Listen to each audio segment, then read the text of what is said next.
to call on the first discussant of this issue, but I will wish that they concentrate mainly on the inherent opportunities arising from these challenges.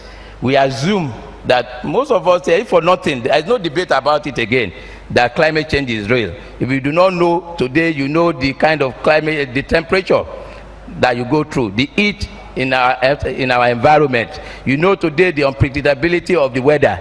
So that suffices to tell you that there is no debate about whether the climate is changing or otherwise. But we want to take advantage of the opportunities that we can derive from the mitigation and the adaptation measures. So I will invite our first discussant, Dr. Fudeke, who I know, as a matter of fact, has been in this business for over 3 decades now, maybe about 4 decades, to at least take us through in the next 10 minutes what the opportunities that are available, particularly the youth and the unemployed one, particularly from the challenges of climate change. Thank you very much.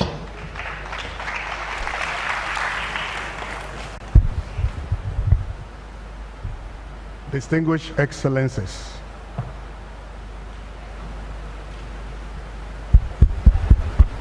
hello? Am I on? Yes. Yeah.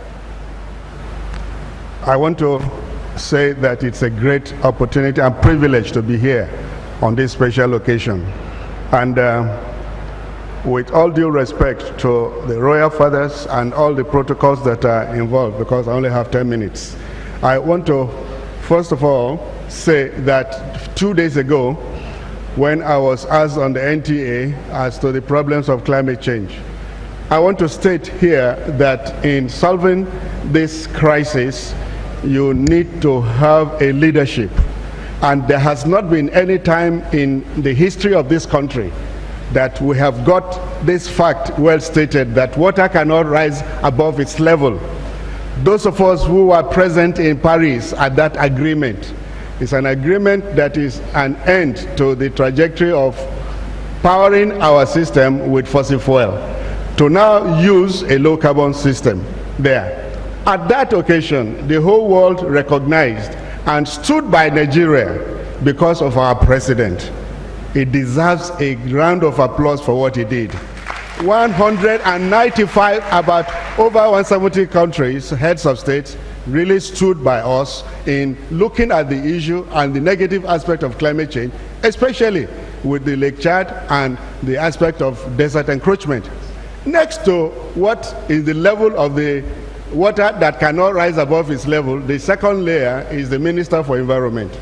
She made Africa proud. In fact, we can call her to be the Queen of Africa. Without her, Africa has always opposed the decisions of the COP. In 2009, when I was a vice negotiator for Africa, we knew the problems we had. But this last year, she made Africa proud. It was a standing ovation for her. And she is my boss. And I'm very proud of her. She champions the issue of sustainable development. And on the third level in the ministry, you have that. So you have the permanent secretary, who is somebody who is indefatigable in the area of drought and desertification, Dr. Bukar Hassan.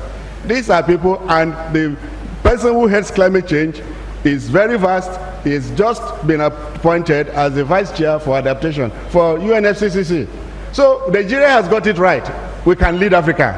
But what I want to say very quickly in the short time I have is that what has happened at the level that is there, and Her Excellency, the First Lady, has taken the words out of my mouth, should go down to all the states. This, what is happening today, is something which I want to raise our mind back on, to the fact that the youth that are very critical. A few years ago, we know about the Arab Spring that happened in just the country next to Egypt was Tunisia, when somebody set himself on fire. And as a result of that, it spread throughout Egypt and all the rest, because unemployment, disemployment, and ability for people to get engaged and be employed leads to poverty. And with poverty, we will have unsustainable development. But that will not going to happen, because what has happened in Ogun State championed by Her Excellency, is worth commendation. Let's give a round of applause for that. Because the youth are very critical. If they are not empowered, then you can imagine what happened in Iraq yesterday. That's going to be, it's like a time bomb. And I want to use this occasion to say that this is a time that all hands must be put together to empower the youth. But empowering the youth deserves that they need a source of power. Because seek first the kingdom of energy and sustainable development will follow. Seek first the kingdom of energy, sustainable empowerment will follow. Seek first the kingdom of energy, and there will be massive sustainable development for everybody. Now, what has been done right here in this state by empowering the youth from the West, that in the excellent presentation of the keynote speaker, that to see that going green pays. These are the days that, gone are the days when you talk about going green, people laugh at you. But today I can tell you, I came back from a program of United States of America about 30 years ago, and the lady is an African American. She is into waste recycling, and I found out that waste recycling is a cash cow in America, in North America. It makes money.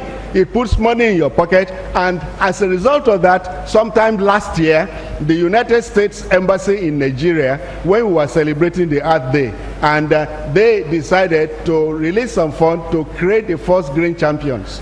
And what was done, and as a result of what we saw at that embassy, empowering that embassy, using solar power and using, this is what is called light emitting diodes, efficiency light bulbs. They were able to save 20 million every year. Now, that led us to give them the award of the first green embassy in Nigeria, and by extension in Africa. So, we can also say, what we have seen today here qualifies Her Excellency to be called the green icon of Nigeria. Can we round of applause for that? For the excellent work, for the passion and the zeal that is now contaminating the youth. You know, your zeal and passion can contaminate people, just like when you are sore and everything can close the environment around you. She has contaminated this state, and she's been asked now to spread that epidemic of this contamination of green to all the states, not only Nigeria, but the whole of Africa. And I know that our minister, who is the queen of environment for Africa as it is, will definitely work with us to give her this deserving award sometime in the World Environment Day, and some other people that is coming in June 5 this year.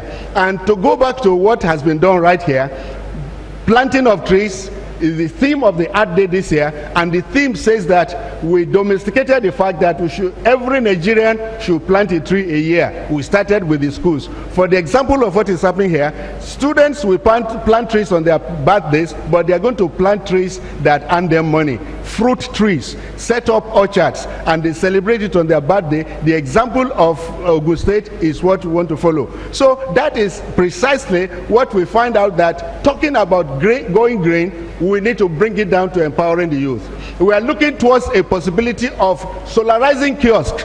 These kiosks that the people have for the SMEs, when they are powered by solar, and it is getting cheaper these days, we want to do it. When you go to China today, their motorcycles and everything are powered by solar batteries, and you don't hear their noise. And the reason why it is so is that the Paris Agreement has recognized that our lifestyle of trajectory of powering our energy system through the fossil fuel is leading to catastrophe. Just as we have learned that in the last few weeks, the biggest catastrophe that has happened in the world has consumed about $3 billion of disasters that are happening. This heat that we see today, if we all plant trees around our house, and we don't plant any other tree, but trees that we plant and we nurture them, and you will see our money will grow, and there will be climate safety, and there will be green economy in the country. A green economy that removes poverty. A green economy that erodes all the forms of